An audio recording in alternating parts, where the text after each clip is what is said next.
Olá, meus amigos, boa noite. Está começando a live Tribuna On, realizada pelo portal Tribuna do Recôncavo, em Santo Antônio de Jesus, na Bahia, que hoje tem a grande satisfação de conversar com o professor Wigvan Pereira dos Santos, que vai falar sobre metodologia. Uma metodologia que ele desenvolveu, um método único, usando referências do mundo pop para destravar a escrita do projeto de pesquisa. Atenção, você que está estudando, cursando o curso de nível superior, se preparando para uma graduação, está fazendo mestrado, doutorado, já está trabalhando aí no TCC ou no projeto de pesquisa para o TCC, que é o bicho papão de muita gente, de muito acadêmico. Essa live é para você, Professor, satisfação tê-lo com a gente. Boa noite. Boa noite, Hélio. Muito obrigado pelo espaço, por estar aqui com a sua audiência. Boa noite a todo mundo também. E você, ouvinte, internauta, telespectador, fique à vontade para fazer a sua pergunta. A minha é aquela pergunta de 1 milhão. Professor Wigvan, como uma série da Netflix ou um filme da Marvel pode realmente virar uma referência científica em um projeto? Eu costumo dizer que a gente não escreve só com o momento presente, né? Só naquele momento da escrita. A gente escreve com toda a nossa memória, com todas as nossas referências, com todos os nossos gostos. E, e a primeira coisa que eu costumo dizer para os alunos é isso, assim, sabe? É isso que você traz, são esses seus gostos, seus interesses, é que torna a sua escrita única. Então, a depender do trabalho que você estiver desenvolvendo, essas referências vão ser muito bem-vindas. É claro que há temas e há áreas em que isso fica um pouco mais difícil, né? Mas a depender do que você estiver escrevendo, a depender do público para o qual você estiver escrevendo também, isso é tudo muito oportuno. Estamos começando ao vivo com o professor Dr. Wigvan Pereira dos Santos, com mais de 15 anos de experiência no ensino de metodologia, desenvolveu um método único, usar referências do mundo pop para destravar a escrita do projeto de pesquisa. Professor, por que tem muita gente que é boa na oralidade, tem muita facilidade de falar, de expressar, mas na hora de colocar no papel trava tudo, não consegue de jeito nenhum. E quando vai partir para a metodologia ABNT, aí é que a coisa pega. Por que isso acontece com algumas pessoas? Eu não sei, né? Assim, eu vou dizer o que eu acho, porque uma coisa muito ampla, né? Mas a escrita, ela é uma técnica. A oralidade também é uma técnica. A gente não presta muita atenção nisso porque a gente fala desde sempre. Mas escrever a gente não escreve desde sempre. E a gente não exercita essa técnica. E como qualquer outra técnica, quanto mais você se familiariza, quanto mais você exercita, mais tranquilidade você tem, mais ferramentas você tem, né? Por exemplo, se eu for entrar numa academia de ginástica, né? Não uma academia de universidade, eu não vou saber muita coisa, né? Algumas eu até dou conta de me virar, assim, mas que eu já fiz há algum tempo, muito, muito tempo atrás. Mas, assim, é uma técnica, né? Você tem um jeito de carregar um peso, você tem um jeito de fazer certas coisas para não se lesionar, enfim. É uma técnica também, né? Então, a escrita é uma técnica. Só que uma coisa que eu gosto de chamar a atenção é o seguinte: muita gente fala assim, né? Ah, não, eu falo super bem sobre o assunto, mas na hora de escrever eu não consigo desenvolver. Mas será que você fala muito bem sobre o assunto? Porque uma coisa é a gente falar com alguma tranquilidade, com alguma fluidez, né? A gente sabe se expressar bem pela oralidade, mas muitas vezes a gente não consegue construir um raciocínio com início, meio e fim na oralidade. E é isso que a escrita, principalmente a escrita acadêmica, necessita. Um raciocínio de início, meio e fim. Né? Um raciocínio bem estruturado, uma argumentação consistente. Então, um exercício assim que eu gosto de pedir para os alunos é tentar transcrever a aula de um professor, por exemplo. Você vai perceber, ao tentar transcrever aquilo, que o raciocínio é completamente... O raciocínio oral, ele tem as suas interrupções, ele não é fluido como uma escrita pretende. Então,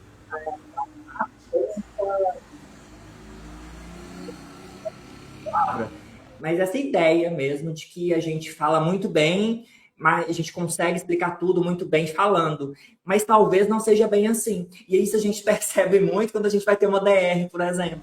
Que às vezes a gente não consegue argumentar bem nem numa DR, nem no nosso relacionamento, né? Então, um argumento científico, um argumento acadêmico, uma teoria, ela necessita dessa estrutura para ser compreendida e para ser compreendida até pelo futuro.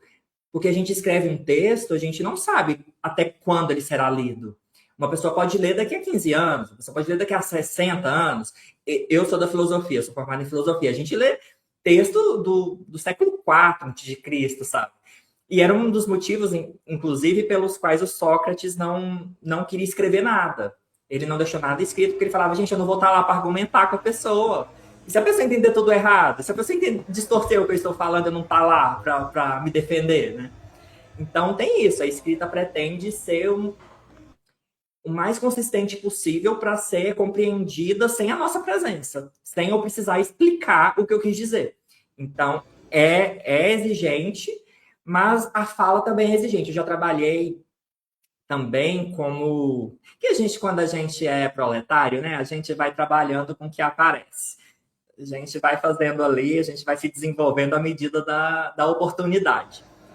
E um dos trabalhos que eu tive foi com políticos, treinar alguns políticos para debate. Então eu pude perceber ali, né, nesse trabalho com esses políticos, o quanto o discurso também ele é falho. Por mais autoconfiança que a pessoa tem, que ela está se expressando bem, talvez não seja bem assim, né? E na escrita isso fica muito evidente. A falha do discurso fica muito evidente.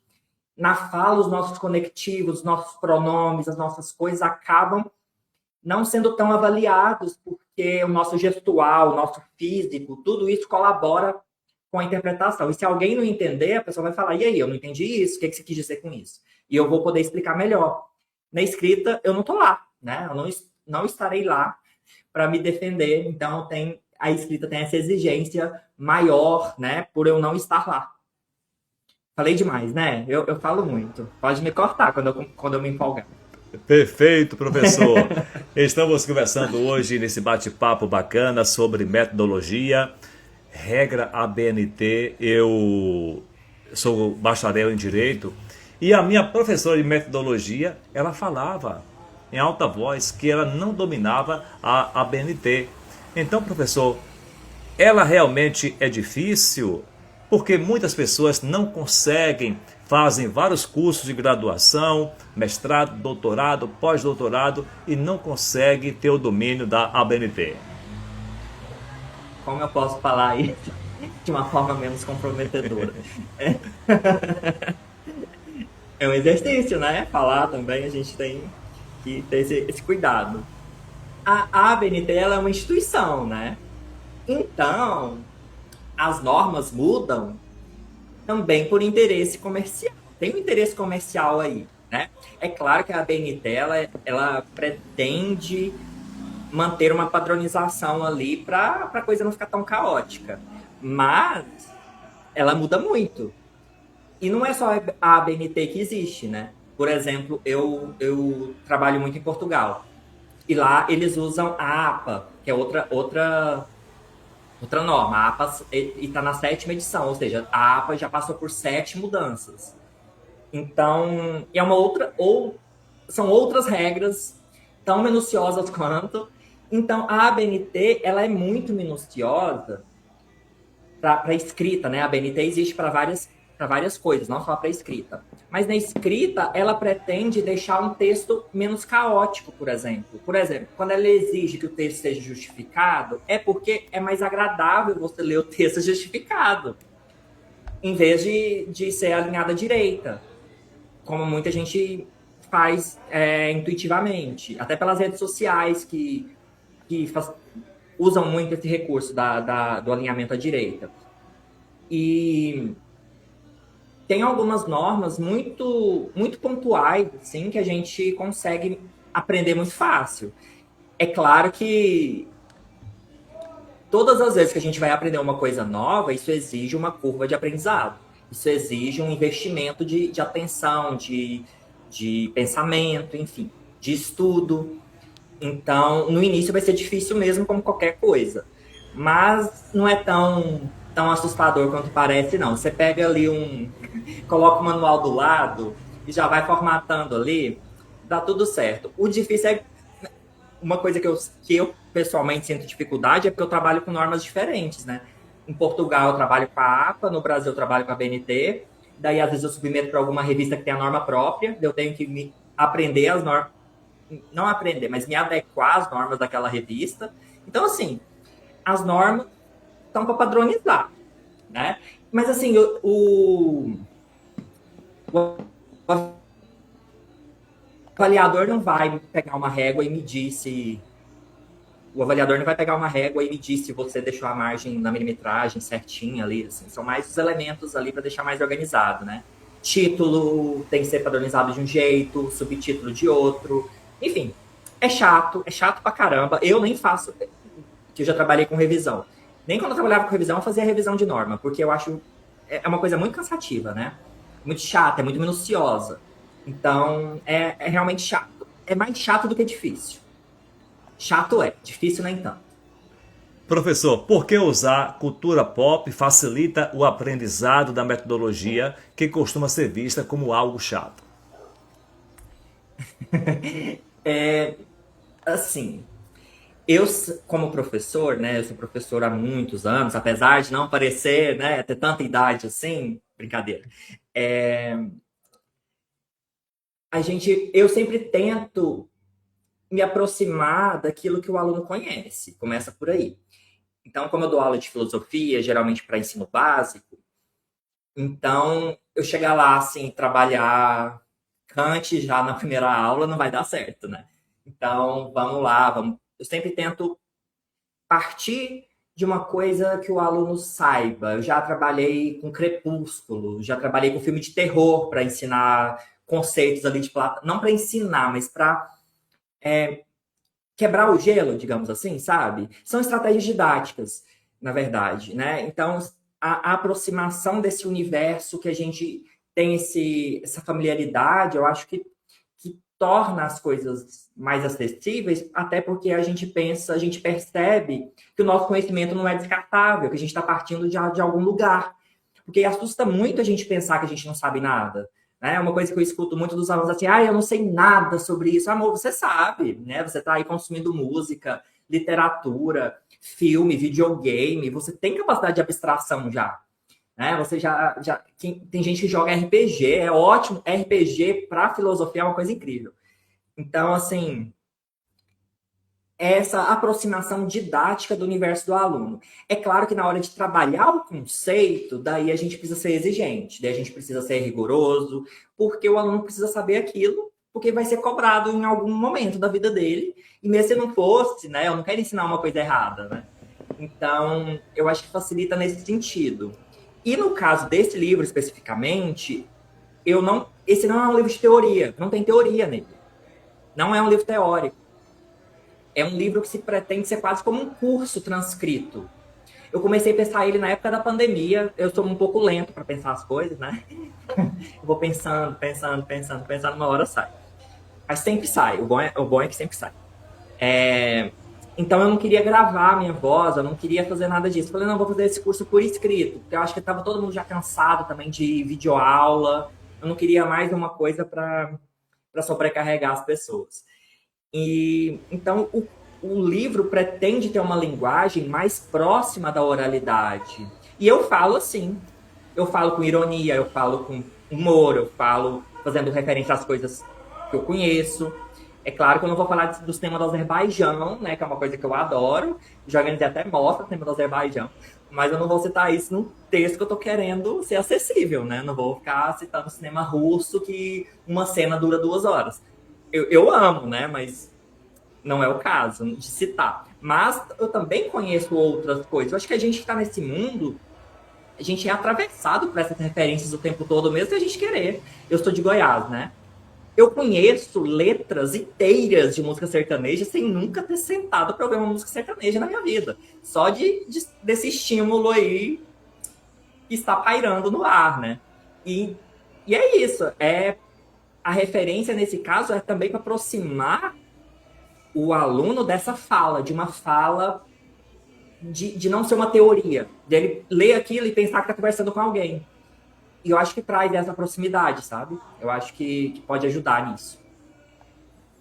Tem a participação de Maria do Carmo Silva, Procarmia Mutuípe, colunista do Tribuna do Recôncavo. Boa noite, Hélio, ao professor entrevistado e aos internautas. Parabéns pela apresentação de um tema tão relevante. Obrigado, Carminha, pela participação aqui na live Tribuna On, diretamente da cidade de Mutuípe. Ela que é professora na Escola Ellen, Escola Municipal Luiz Eduardo Magalhães, aqui em Sage, também é poetisa e escritora. E hoje a gente está falando sobre destravar a escrita. Após esse quebra-gelo, com as perguntas iniciais, vamos agora às dores dos alunos, destravando o projeto. Professor, qual é o erro número 1 que os estudantes cometem logo no início da escrita do projeto? Eu estou dando muitas entrevistas esses dias, né, sobre esse livro, e cada vez que me perguntam eu penso em outra dificuldade número 1, porque são muitas as dificuldades número 1, elas estão muito empatadas entre si. Nesse momento, aqui para você, eu diria que eu acho que falta... A maior dificuldade é talvez uma confiança exagerada de que o aluno vai conseguir fazer isso em pouco tempo. Não é um trabalho que dá para ser feito em pouco tempo. Não é. Eu sou, assim, eu super faço trabalho em pouco tempo, mas um projeto de pesquisa, ele não é feito rápido. No mínimo, você vai demorar um mês ali trabalhando nisso todo dia. Então, se você passou todo o semestre, geralmente projeto de pesquisa, dependendo da universidade, ele está no segundo, terceiro ano letivo, segundo, terceiro ano de graduação, para entrar na orientação monográfica. Costuma, em alguns lugares são assim, cada universidade é de um jeito, né? Mas se você passar o semestre todo e deixar só, sei lá, 2 semanas para fazer esse projeto, não vai ser um projeto bom. E se você não faz um projeto bom, a tendência é você não fazer um TCC bom, uma monografia boa. Porque o projeto é como se fosse um mapa do que você vai fazer. Ele estrutura a sua pesquisa, ele te dá segurança, ele te dá um caminho mesmo, sabe? Para você não se perder muito, porque o conhecimento humano ele é vastíssimo, ele existe desde quando surgiu a escrita na Mesopotâmia, sabe? Não, se a gente for um pouco mais além, desde as lutas de Lascaux já tem conhecimento humano ali produzido. Então, o projeto de pesquisa é o momento que eu delimito o que eu vou fazer na minha pesquisa. Isso é fundamental. E eu falo isso com muita propriedade, porque eu já errei muito, já fiz muita coisa que eu não deveria ter feito fazendo meus projetos de pesquisa. Então, eu uso muito dos meus próprios erros, né, para evitar que os alunos pisem por esse campo minado aí. Agora, um outro erro que é muito frequente e talvez seja um dos mais graves, e não só no projeto de pesquisa, eu vejo isso em tese de doutorado, eu vejo isso em texto de professor com pós-doutorado. É um erro muito comum e é muito grave, que é um problema mal formulado. Porque o texto pode ser incrível, mas você, não sei se você já teve essa sensação, ou alguém que esteja ouvindo também possa ter tido essa sensação. Você pega um texto, você vê que o texto é bom, né? Tá lá, tá escrito bem, não sei o quê, você se interessou pelo tema. Mas você pergunta, mas onde você estava querendo chegar com isso? Qual que é o ponto? Parece que você não chega a lugar nenhum. Porque parece uma coleção de argumentos muito bons, muito bem escritos, mas que não estão unidos numa linha coerente de argumentação. Então, isso falta. Um problema bem formulado, uma pergunta bem formulada, é 90% do seu trabalho. Você elaborar uma boa pergunta vai te ajudar muito, porque eu inclusive, dei esse exemplo numa outra entrevista. Eu não queria ficar me repetindo, né? Mas eu tô tão cansado que não tô conseguindo pensar em novos exemplos assim, principalmente espontaneamente.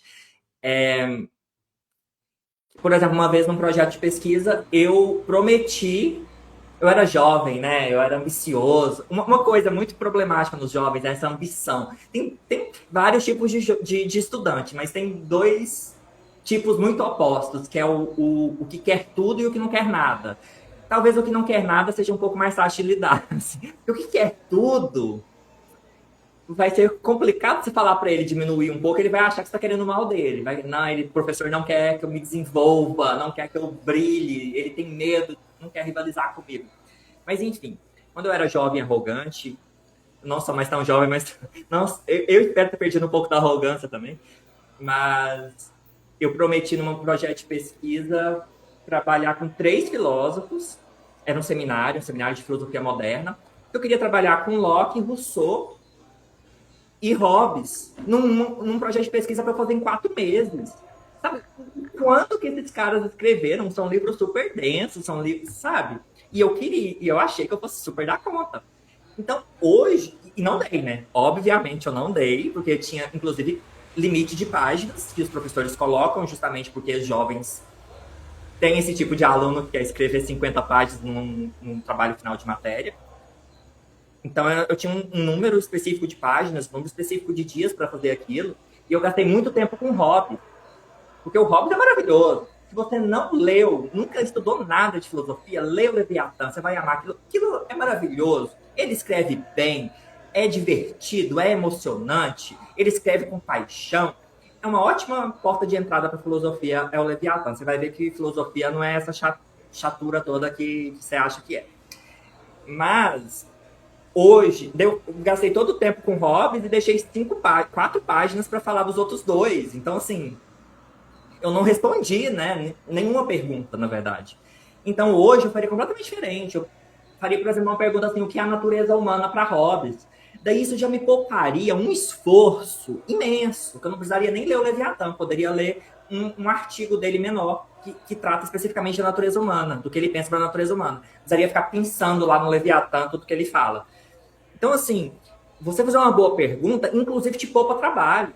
Você vai focado no seu objetivo. Né? Você vai ler, você pode até ler o Leviatã, mas você vai ler o Leviatã focado em pesquisar o que o Hobbes estava falando sobre a natureza humana. Você não vai querer reconstruir toda a argumentação do Hobbes sobre política, sabe? E a gente tem que ter essa noção, essa clareza de que um trabalho de conclusão de curso, você tem um tempo pré-determinado para entregar, você tem um prazo muito curto, você tem páginas, o limite de páginas, e não é o trabalho da sua vida.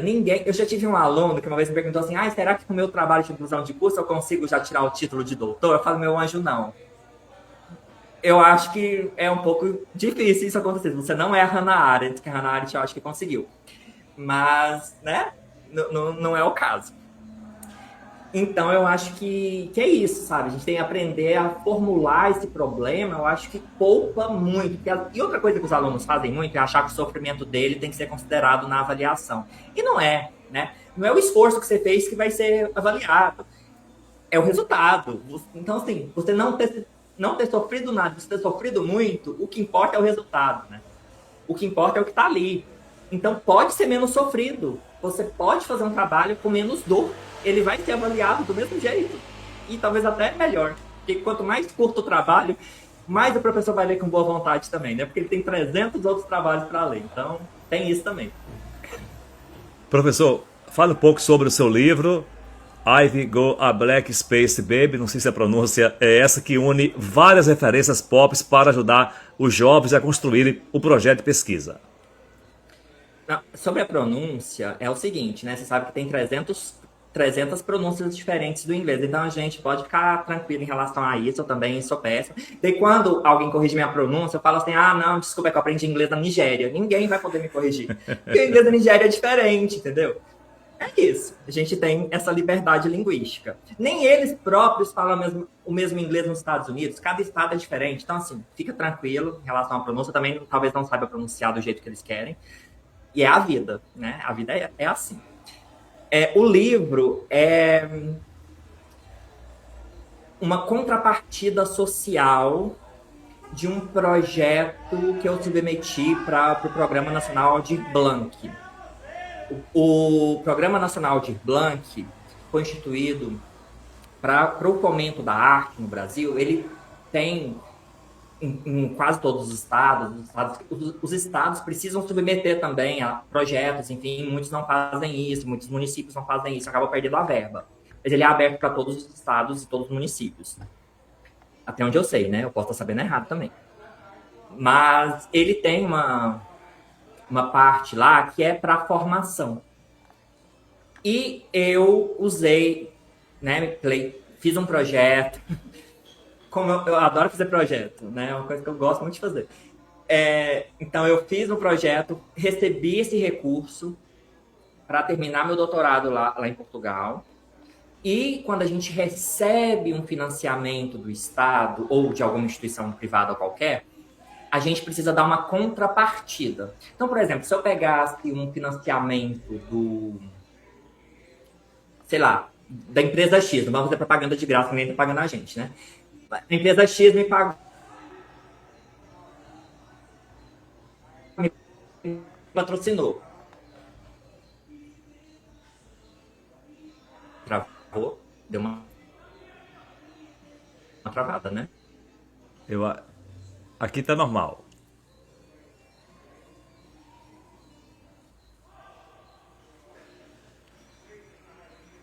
Voltamos. Isso, vamos lá. Pode continuar, professor. Voltamos? Voltamos, pode continuar. Então, se você recebe financiamento de uma empresa privada, você precisa oferecer alguma coisa para essa empresa. Por exemplo, vou colocar um banner com a logo dessa empresa, vou fazer uma ação na sua empresa, enfim. No governo, isso também, com recursos do governo, isso também acontece. Só que, em vez de dar alguma coisa para o governo, eu dou para a sociedade. Né? Então, isso se chama contrapartida social. Então, eu recebi uma verba e devolvo alguma coisa para a sociedade. Eu fiz várias palestras pelo Brasil, todas de graça. Dei palestra em asilo, em instituição penal, em escola que não tinha nem parede, em escola que tinha aluno que ia de helicóptero. Brincadeira, não chegava nesse nível, só um exagero. Mas, enfim, várias contrapartidas para tentar devolver para a sociedade esse investimento que eu recebi nos meus estudos. E uma das coisas que eu pensei foi, eu tinha proposto fazer um memorial da pesquisa, né? Fazer uma coisa lá, como que eu desenvolvi a minha própria pesquisa e tal. Eu pensei, gente, isso não vai ajudar as pessoas. O que as pessoas querem saber da minha vida? Eu não sou celebridade para as pessoas estarem tão interessadas assim nas minhas experiências pessoais. Então eu pensei, em vez de fazer um memorial da minha pesquisa, eu vou concluir aquele projeto que eu tinha pensado em 2020, começado a pensar em 2020, de fazer algo para ensinar as pessoas a fazerem um projeto de pesquisa. Bem passo a passo, como se fosse um curso, com exercícios progressivos, vão aumentando o nível de dificuldade. No PDF, é um e-book, né? Então, no PDF, você consegue preencher dentro do próprio PDF, você não precisa abrir um outro arquivo, é só você fazer o download para o seu computador e preencher. Porque eu tenho esse desejo. Primeiro que eu acho que o conhecimento ele tinha que ser mais democrático, né? Infelizmente, temos vários obstáculos para esse conhecimento não chegar a vários lugares. E eu queria também, além de chegar a vários lugares, dar a possibilidade de mostrar para as pessoas que tem uma possibilidade até delas concorrerem a esse tipo de recurso também, para continuarem seus estudos em outro lugar, em outro país, em outro lugar, sabe? E para que elas também possam usufruir desse recurso, para que elas saibam fazer um bom trabalho. E uma coisa que acontece muito é sempre que meus alunos me procuram para eu dar consultoria privada para eles, particular. Eu sempre dou, mas eu não consigo dar para todo mundo, não consigo dar consultoria para todo mundo, porque meu tempo é muito escasso e eu trabalho muito com várias coisas, em várias frentes. Então, nem se eu quisesse eu conseguiria. Por exemplo, eu abri minha agenda agora para consultoria e, assim, em 2 dias eu tenho a agenda para 2 anos. Então, assim, eu nem abri publicamente, só de avisar para os alunos, eles já lotaram a minha agenda. Então, eu acho que fazendo esse livro, eu consigo alcançar mais gente também, né? E tá ali, tá bem claro, tá bem sucinto. É claro que não é igual uma consultoria, não é igual alguém te ajudando ali pessoalmente a fazer aquilo. mas já ajuda bastante. E não é como eu falei, não é um livro teórico. Se você quer um livro teórico, tem vários livros teóricos maravilhosos. Tem o Humberto Eco, como escrever uma tese. Tem o da Lakatos e Marconi, que é uma referência que eu uso, inclusive. Tem o Antônio Carlos Gil e tem diversos outros manuais teóricos muito bons. O meu não pretende ser teórico, o meu pretende ser algo prático, algo próximo da oralidade, algo para você fazer ali como se tivesse alguém do seu lado. Então é esse o meu objetivo com o livro. Estamos conversando ao vivo aqui na Live Tribuna On com o professor Wigvan Pereira dos Santos, que tem 15 anos de experiência no ensino de metodologia e desenvolveu um método único, usar referências do mundo pop para destravar a escrita do projeto de pesquisa. Professor, muitos alunos travam na escolha do tema. Qual sua dica de ouro para definir um tema que seja viável e interessante? Vamos lá. Essa pergunta não me fizeram em nenhuma outra entrevista que eu fiz. Deixa eu preciso raciocinar um pouco.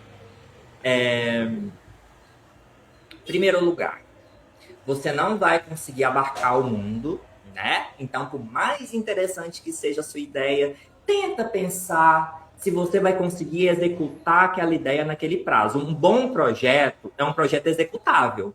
Não adianta eu falar, isso é outra falha minha, eu fiz isso também no meu doutorado, eu sofri pra caramba, que eu prometi uma coisa muito difícil. Fui muito elogiado e etc, mas eu sofri muito mais do que seria necessário. E então, não tente abarcar o mundo, é o primeiro ponto, assim, E quanto mais específico você for, mais tem chance de você acrescentar alguma coisa para o debate, sabe? Às vezes a gente vê com maus olhos a especificidade, mas ela nos ajuda. Por exemplo, ao falar de... Vou dar um exemplo que eu pensei agora. Problemas educacionais no Brasil. É um tema gigantesco. O que eu precisaria fazer para abarcar problemas educacionais no Brasil? Quanto esforço eu teria que fazer? Quanta leitura eu teria que fazer? Quanta entrevista eu teria que fazer se eu fosse fazer entrevista? Enfim, seria um trabalho muito grande. E eu conseguiria contribuir, de fato, para essa área? Ou eu só repetiria aquilo que as pessoas já estão falando? Porque é um tema muito difícil. Então, né, a tendência é a gente ir mais para as fontes quando o tema é mais difícil. Agora, se eu falo assim, não, eu vou pensar nos problemas educacionais do Recôncavo Baiano, daí já é uma coisa mais factível e mais original. E mais ainda, se você escolher uma escola específica, numa cidade específica, daí você vai poder se dedicar a realmente pensar, a examinar aquilo, a pensar os problemas, a fazer um mapeamento mesmo. E isso vai ser bom não só para a escola, mas para o futuro também. Para as pessoas pensarem, nossa, olha só, a escola, 3 décadas atrás, quando essa pessoa fez esse TCC, era assim. Hoje em dia já melhorou em tal aspecto. Hoje em dia piorou em tal aspecto. Por exemplo, quando o Nietzsche tem um texto que é sobre as instituições de ensino da época dele, da Alemanha. E é muito divertido a gente... Divertido. Eu acho que filosofia é divertido. Eu vou sempre falar a palavra divertido, mas não é sempre o caso. Mas são coisas que a gente pode trazer para a nossa realidade, por exemplo. A gente pensa os problemas que ele aponta, muitos a gente consegue ver nas nossas próprias instituições de ensino. Então, são um paralelo. Então, eu acho que é isso. Faça um recorte com o qual você possa contribuir, né? Que você possa agregar ao debate, porque você pode haver 1000 trabalhos sobre os programas educacionais do Brasil, mas não vai ter um trabalho sobre essa escola que você escolheu. Isso você já está acrescentando ao debate. Pode parecer irrelevante, mas não é. É muito específico, e exatamente por ser específico, é uma contribuição. Então, assim, às vezes a gente pensa que uma originalidade é ter uma grande ideia, né? E às vezes não, às vezes é saber fazer um bom recorte, um recorte que vai nos permitir contribuir, vai permitir que a minha vivência, que a minha experiência, que o meu pensamento contribua de alguma forma para esse debate maior que está acontecendo. Estamos conversando ao vivo com o professor Wigvan Pereira dos Santos sobre metodologia. Ele que criou um método que usa referências do mundo pop para destravar a escrita do projeto de pesquisa. Professor, qual o conselho para o aluno que está atrasado e precisa entregar o projeto em pouco tempo? Ai, meu Deus. Qual seria o conselho? É possível? Primeiro eu daria uma grande bronca. Segundo eu falaria, desista. Brincadeira, não desistam nunca. Tente fazer Tente pensar num problema que seja que você consiga responder nesse prazo que você tem, né? Então, talvez, assim, continuando o exemplo da escola, então você não tem tempo, você tem uma semana para entregar e você não fez. A gente está falando de projeto de pesquisa, ainda não é a monografia, ainda não é a pesquisa sendo realizada, né? Então, assim, é exigente, mas a gente pode não ficar tão desesperado ainda. Calma, segura o desespero, vai ter o momento certo para ele. Mas Então, talvez você fale de uma sala. Por exemplo, vai falar do terceiro ano B. O problema daquela turma. Vai ser mais factível. Você vai conseguir entregar alguma coisa.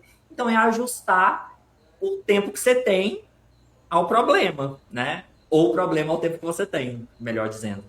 Porque não vai dar tempo de você falar da metafísica dos costumes, sabe? Não vai dar tempo de você descobrir um novo planeta. Então, assim, é isso. Eu acho que o conselho que eu daria seria esse, depois de dar uma grande bronca. Mas eu tô brincando, assim, porque às vezes a gente fala muito de procrastinação e de não sei o quê, mas a gente tem que fazer sempre um recorte social, né? Recorte social, recorte de gênero, recorte racial, porque tudo isso interfere, tudo isso prejudica o nosso desenvolvimento intelectual e o nosso desenvolvimento na pesquisa. Por exemplo, nós temos historicamente uma cobrança em cima das mulheres que os homens não têm, de ter que dar conta do cuidado de uma família, de ter que conseguir dar conta dos filhos, das necessidades dos filhos, da necessidade do marido, da necessidade da casa, além de trabalhar fora, além de fazer a faculdade. Então, assim, que não é, porque a gente não tem um tempo só para fazer a pesquisa, seria incrível, mas não tem. Então, a gente tem que dividir esse projeto de pesquisa com 500 matérias que estão mandando a gente ler o tempo todo também. Então, a gente tem sempre que pensar que o aluno também tem uma realidade fora da sala de aula, né? E, por exemplo, um aluno que pega 4 horas de ônibus para ir para o trabalho, 4 horas de ônibus para voltar, vai para a faculdade depois de uma jornada exaustiva, volta para casa 10h30 da noite, chega em casa quase meia-noite. Assim, em que tempo ele vai produzir isso, né? Tudo isso que a faculdade exige. Então, assim, a gente tem que ter esse olhar também, que às vezes a pessoa não está deixando as coisas para a última hora porque relapsa, mas porque a vida é dura. A vida é dura para a maior parte da população brasileira. Então, isso é uma coisa que a gente precisa ter sempre em conta para não julgar com tanta dureza, né? É claro que a procrastinação existe, é um hábito, mas também, mesmo sendo hábito, às vezes ela não é... Na verdade, a procrastinação ela é multifatorial, né? Ela não é simplesmente relapso, é simplesmente estou querendo deixar para depois uma coisa difícil. Não, são vários outros motivos, né? Às vezes vem de uma depressão, às vezes vem de uma realidade que a pessoa não tem uma condição boa para ela estudar. Isso interfere muito. A pessoa não tem um computador que presta. A hora que ela senta para escrever a pesquisa, o computador trava, a tecla cai, a internet cai, a tela está quebrada. Isso desgasta. Isso tudo entra na conta, né? Tudo isso entra na conta, isso tudo dificulta. E várias outras questões aí que a gente não consegue abarcar, porque cada ser humano é individual. Então, isso a gente não pode perder nunca o foco, a atenção de que o aluno é uma pessoa, é um ser humano, o professor também, né? O aluno também não pode esquecer que o professor também é um ser humano que também está orientando 300 pessoas ao mesmo tempo. Então, mas eu acho que os professores tendem não é desumanizar, mas a esquecer que o aluno tem uma vida, que ele tem sentimentos, que ele tem problemas, e não é só a realidade dele não se resume à sala de aula. Então, eu acho que isso ajuda a gente a ver a coisa com um pouco mais de justiça mesmo. Em uma universidade sempre tem aquele professor que é mais procurado e às vezes ele fica com uma quantidade muito alta de orientandos, enquanto outros ficam com uma quantidade menor. O senhor costuma pegar até quantos orientandos? Quantos quiserem. Eu sou acolhedor. Mas eu já tive, por exemplo, eu dei aula, eu não vou citar o nome da empresa, assim, para não. Mas se procurar no currículo, no meu LinkedIn, vai achar, então não adianta também fazer tanto mistério. Mas eu trabalhei num lugar, numa universidade, que ela tem uma proposta de abarcar muita gente. Então, teve semestre que eu dei a orientação para 300 alunos. Então, só numa turma eu tinha mais de 300 alunos. Uma turma de projeto de pesquisa, né? Então, orientação para o projeto de pesquisa, não para a pesquisa. São etapas diferentes, né? Vamos deixar bem claro isso. Às vezes, coincide, né? De você querer que aquele professor que te ajudou a fazer o projeto siga te acompanhando. Mas, por exemplo, nesse lugar nem tinha como, porque eu tinha alunos da engenharia. Que eu vou, como que eu vou orientar alguém na engenharia, né? Eu vou falar, nossa, que ponte linda, né? Não vou, só isso que eu vou poder dizer, né? Nossa, essa ponte está incrível, que ponte bonita. Mas eu não vou saber fazer nada útil para a vida do aluno. Então, assim, eu tendo a aceitar todo mundo, geralmente. E eu sofro muito por conta disso. Mas eu sempre sou otimista, sempre acho que eu vou dar conta, sempre dou, né? E é isso.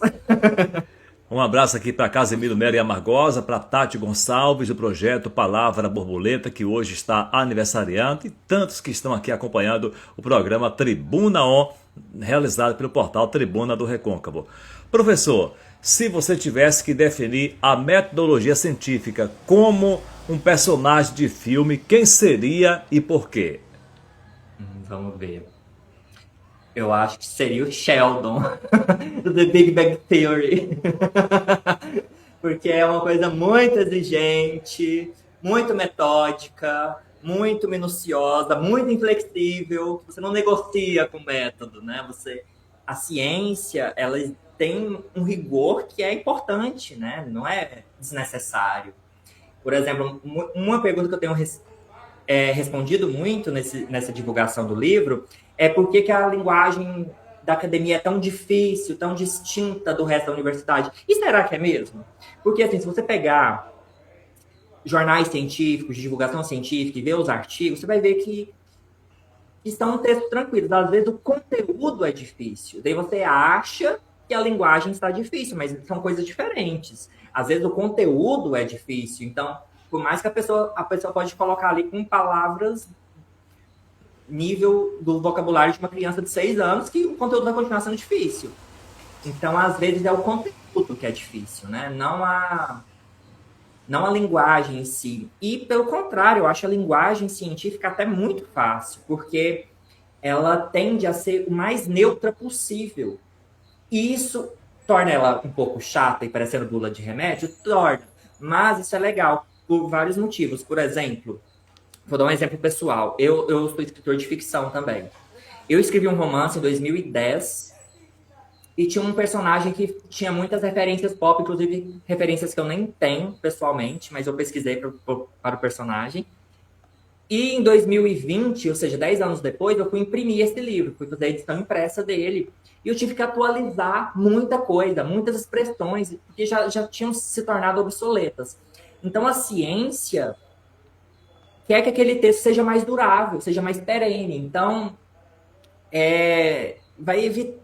É para isso que se evita certas expressões mais coloquiais, porque a linguagem muda o tempo todo. Então, quanto mais neutro e direto e objetivo o trabalho for, mais durabilidade ele vai ter na história do mundo mesmo.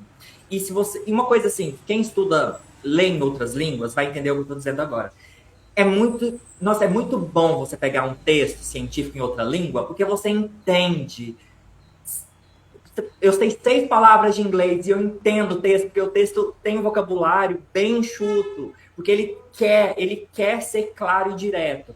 Então, às vezes, a dificuldade está no conteúdo, não na linguagem. E outra coisa, porque a gente tem essa coisa também de achar que é difícil, porque a gente lê coisas de séculos muito anteriores. Na filosofia, por exemplo, eu li um texto, eu também era doido, né? Fazia cada matéria louca. Eu fiz uma matéria que eu tinha que ler um texto que era escrito em alemão medieval. E não tinha tradução. E não tinha inteligência artificial para jogar lá, amor, chat GPT, traduz aqui para mim. Então, assim, então a gente tem essa visão, né, de que os textos são muito difíceis, mas é porque eles foram escritos em outras épocas, em que a linguagem era diferente. Então, assim, o Camões não escrevia daquele jeito porque ele queria ser difícil. Ele escrevia daquele jeito porque era a forma como eles falavam naquela época, né? Tem isso também, né? Que às vezes a gente tem esse não é preconceito, mas a gente tem essa ideia de que a linguagem científica é muito difícil, mas é porque a gente tem uma experiência que não é com a ciência atual, digamos assim. Live Tribuna On, conversando hoje com o professor Wigvan Pereira, ele que é professor de filosofia, é doutor, criou um método que usa o Moodle Pop para destravar a escrita do projeto de pesquisa. Professor, dá para citar a cultura pop e ainda assim manter o rigor das normas da ABNT? Como equilibrar isso? Equilibrar com as normas da BNT, sim. Isso. É muito fácil, inclusive. Mas a questão que, como eu falei no início, às vezes não é pertinente para o trabalho. Um outro exemplo, que eu trabalho com literaturas africanas. E as literaturas africanas de língua portuguesa, elas têm um contexto de desenvolvimento muito, muito particular, que são as lutas anticoloniais. Então, é um tema difícil, né? São coisas que perpassam aquela literatura que dão uma densidade para ela. Eu não posso brincar com um tema desse. Seria desrespeitoso, né? Eu não posso falar sobre Amílcar Cabral, que é o grande nome dessas lutas todas, e fazer uma brincadeira com ele, sabe? Usar uma referência pop, comparar ele com Sheldon, né? Pra gente continuar no exemplo anterior. Não cabe, né? Seria até desrespeitoso. Então, depende mais do tipo de texto e para quem você está se dirigindo. Por exemplo, na academia, a gente tem os eventos científicos. Os eventos científicos sempre abrem espaço para comunicação de estudante, apresentação de post, etc. A comunicação geralmente dura 20 minutos. Você tem 20 minutos para falar. Dá tempo de você falar uma coisa muito profundíssima ali? Não dá. Se você fizer um texto de 20 páginas, você vai falar mais rápido do que eu estou falando aqui. Então, não vai ser legal para ninguém, porque a pessoa não vai entender nada do que você está falando. Então, a comunicação oral, ela, né, esse estilo de escrita acadêmica, ela permite uma leveza maior. Né? Ela permite, porque você está se comunicando com pessoas ali, as pessoas vão poder te fazer perguntas, enfim. Eu fiz muitas coisas assim quando eu era jovem, eu era muito ousado. Eu apresentei na UFMG, por exemplo, um trabalho sobre Nietzsche, que eu explicava ele em relação com músicas do Chico Buarque. Eu fiz um trabalho sobre Aristóteles, que eu explicava o De Anima, que é um livro super difícil do Aristóteles, com exemplos das músicas da Madonna, né? Que na minha cabeça fazia sentido. Apresentei numa mesa redonda de educação, assim, sobre High School Musical, como paradigma educacional. Então, assim, é possível, né? É possível dependendo do lugar. Agora, por exemplo, uma tese de doutorado, um TCC, uma monografia, você precisa ter um pouco mais de formalidade. Principalmente em áreas mais sérias, né? Por exemplo, se for uma área que permite mais criatividade, por exemplo, a arte, cinema, enfim, pode ser que caiba, né? Mas ao mesmo tempo você também tem que saber que você vai ser avaliado por pessoas que são muito mais velhas que você, que são de outra geração, que talvez não vejam as suas referências com bons olhos, ou talvez nem entendam as suas referências. Então, assim, são muitas nuances, né? Eu falaria o seguinte, no seu TCC, evite, use uma linguagem mais neutra, mais científica, daí você vai escrever um texto depois didático, igual esse meu livro, que é um livro didático, né? Não é um livro teórico. Ou um livro de ficção, enfim. Daí você brilha, daí você coloca todas as suas referências para jogo. Num trabalho assim que vai ser avaliado por pessoas que são de outra geração, principalmente, e que é um texto que pretende que ele esteja ali para ser consultado depois, é melhor dar uma maneirada nas suas referências como um todo, assim, deixar mais neutro possível, assim.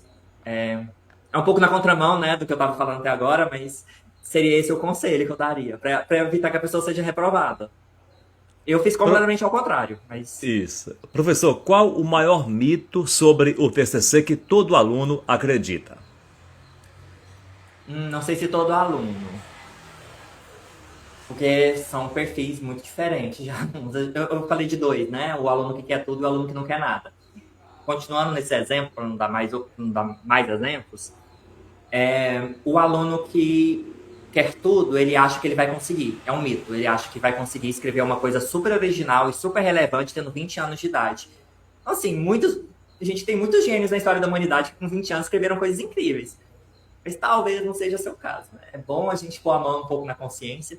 E a gente não tem tempo. Porque a gente pensa assim, fulano escreveu uma grande obra com 20 anos, mas ele era riquíssimo, ele era educado por um grande filósofo desde os 5 anos de idade, sabe? Eram outros tempos, outras condições de desenvolvimento intelectual.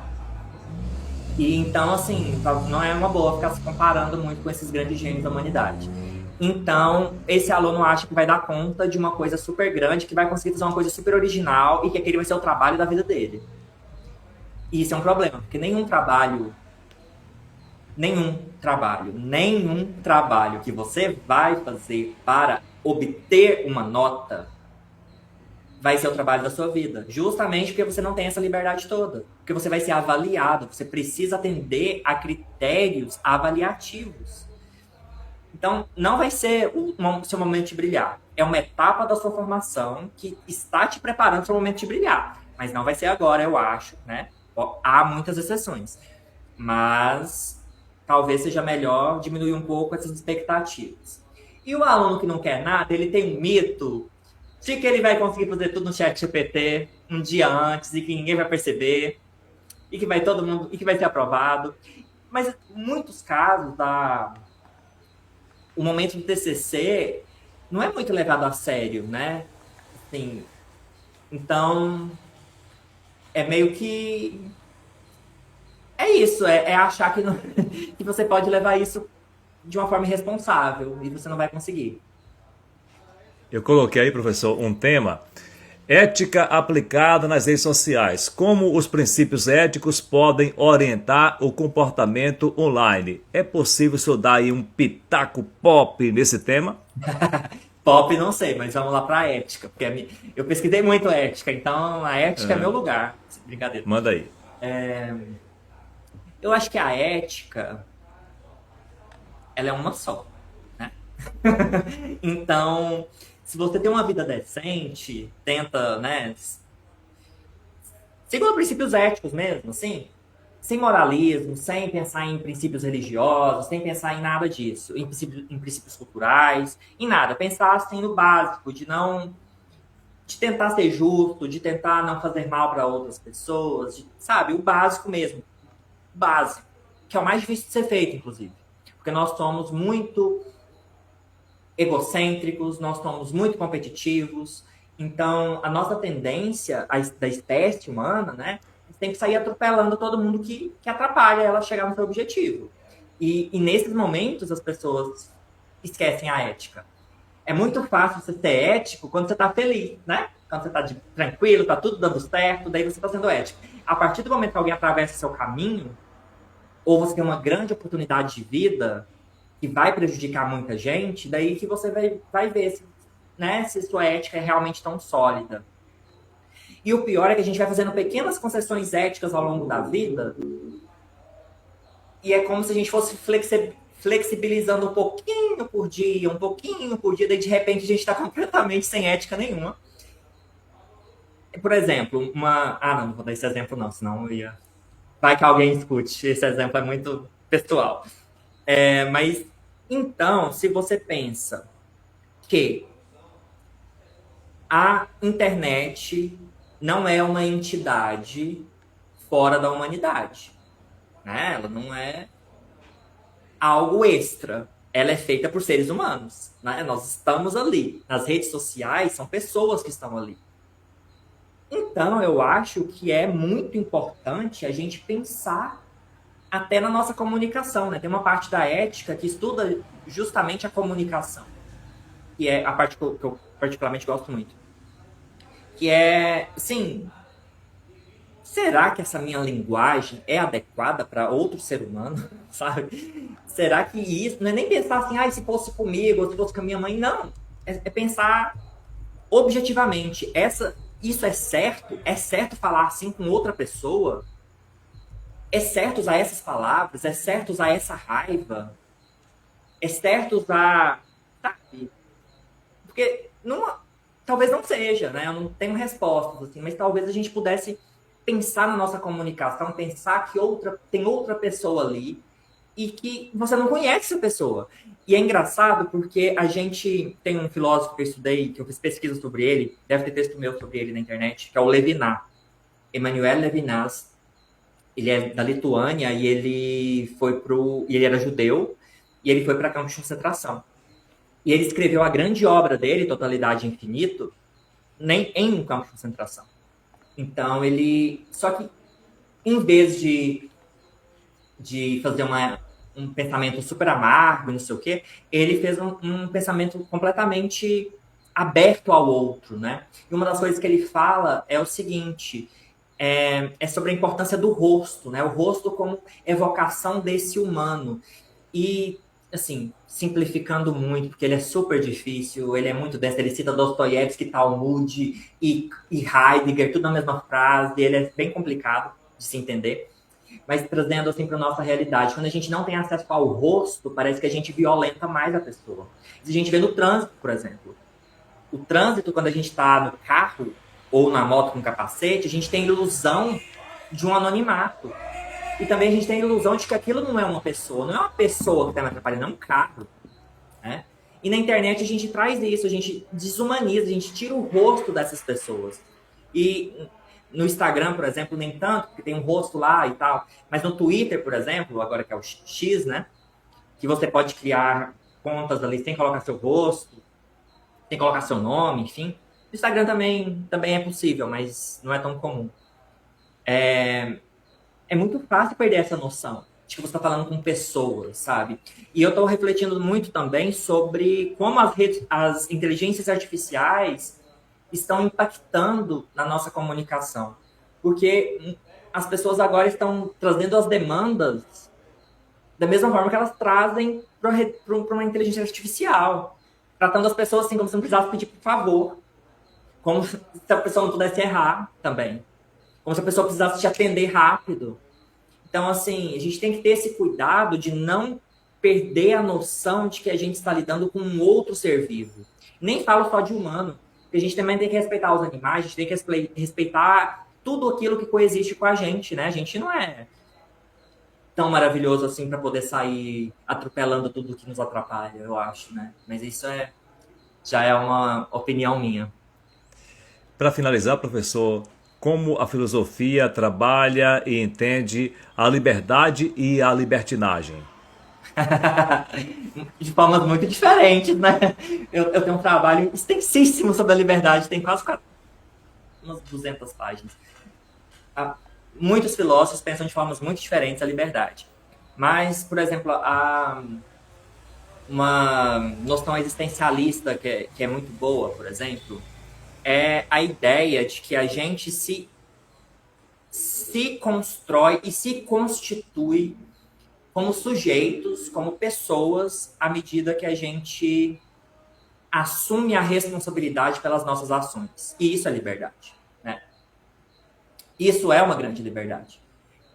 Que é saber que as minhas ações têm consequências para mim, para os outros, para o mundo, e que não é possível viver sem fazer essas escolhas diariamente. Tem dia que a gente, né, a gente que trabalha, né, os jovens que estejam ouvindo talvez não estejam no mercado de trabalho, não saibam muito o que é isso. Tem dia que a gente precisa tomar 300 mil decisões. A gente chega a nossa, queria tanto que minha mãe começasse a decidir por mim um pouco agora, sabe? Porque eu não quero, eu tô cansado de tomar decisões, eu tô cansado de ser livre, né? Tem um filósofo chamado Erich Fromm que ele fala, tem um livro chamado Medo à Liberdade, que ele fala que o desespero humano começa a partir do momento que o ser humano descobre que é livre, que ele percebe que não tem ninguém que vai decidir por ele e principalmente em quem ele vai poder jogar a responsabilidade sobre as decisões que ele tomar. E nem que vai sofrer as consequências no lugar dele, né? Que também é uma coisa. Então eu penso que a liberdade é um tema muito importante para a gente pensar, e porque nós somos as decisões que a gente toma, né? Todas as decisões que a gente toma vão constituindo a nossa identidade. Então, uma coisa, por exemplo, dos alunos, os alunos falam, eu sou um péssimo aluno, não sei o que, fala, mas você foi até hoje, né? Vamos ser diferentes? É possível. A gente consegue se transformar. É fácil? Não é. Né? A gente luta com defeito aí durante anos e não consegue. Só consegue atenuar um pouco. Mas é possível, né? A gente se constituir de uma forma mais ética, de uma forma mais responsável e fazer menos mal para o mundo, né? E para o outro, eu acho que é o grande segredo. Professor, nesse finalzinho, eu quero deixar o espaço aberto para algo mais que o senhor queira colocar e desde já agradecer por ter aceitado o convite para falar de um assunto tão importante que é a escrita, a metodologia, como aplicar essas técnicas voltadas para a cultura pop, nos textos, principalmente de conclusão de cursos, de graduação, e fique à vontade para algo mais que o senhor queira colocar. Eu acho que eu falei muito, né? Eu sou, por incrível que pareça, sou uma pessoa muito calada. Até porque eu não conseguiria estudar tanto quanto eu estudo se eu não fosse calado. Mas aqui entra a máscara do professor, né? E a gente sai falando. Então, eu só tenho a agradecer o espaço, as perguntas cuidadosas, muito bem elaboradas, ao espaço que o senhor me deu aqui para falar do meu livro. E convidar as pessoas para conhecerem meu site, que tem muitos textos lá, basicamente literatura africana, que é o que eu mais escrevo sobre. E tem, para você que é professor, tem planos de aula, de como você didatizar, aplicar aquele conteúdo no ensino básico, porque às vezes a gente não tem esse treinamento, digamos assim, quando a gente faz a faculdade, né? De como pegar um conteúdo mais difícil e levar ele para uma criança, por exemplo. Então, tem algumas sugestões didáticas, exercícios, enfim. Pode ser um material de consulta aí. E eu vou lançar um livro, acho que no semestre que vem, só com dicas aí de como dar aulas. Ok, professor. Quais são as suas redes sociais? Então, eu tenho o Instagram, que é meu nome, né? Não.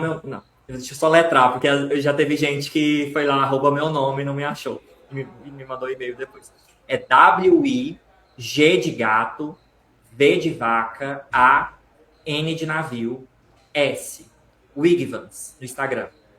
Tá meio vazio lá, porque eu tinha planejado fazer muitos vídeos de metodologia e colocar lá, mas eu tô tão sem tempo, que eu não tive tempo ainda, mas isso vai acontecer. Inclusive eu preciso, eu sou obrigado a fazer isso, porque eu tenho que fazer isso, porque eu recebi para fazer isso. Então eu tenho que fazer.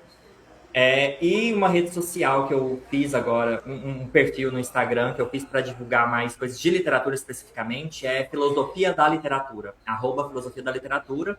E meu site é o wigvan.com, só wigvan.com. E o livro você acessa em wigvan.com/livro 2. Super simples. A dificuldade é saber meu nome, o resto é tudo fácil. Professor, sucesso para o senhor e boas vendas no livro. O livro é de graça. Que maravilha! É de graça, é um gente. e-book. É um e-book, você entra lá, baixa de graça. Se você quiser pagar de alguma forma, você me manda um oi. Fala, li seu livro, já tá ótimo. Ok, professor. Tudo de bom, uma boa noite para o senhor. Boa noite, obrigado. A Live Tribuna On volta terça-feira que vem, a partir das 21h30, falando com Marli Reis sobre massagem relaxante. Tchau, professor Wigvan. Tchau, internautas. Sigam o Instagram Tribuna OFC, também o Instagram do professor Wigvans. Tchau, gente. Boa noite e até terça-feira com mais um Tribuna On.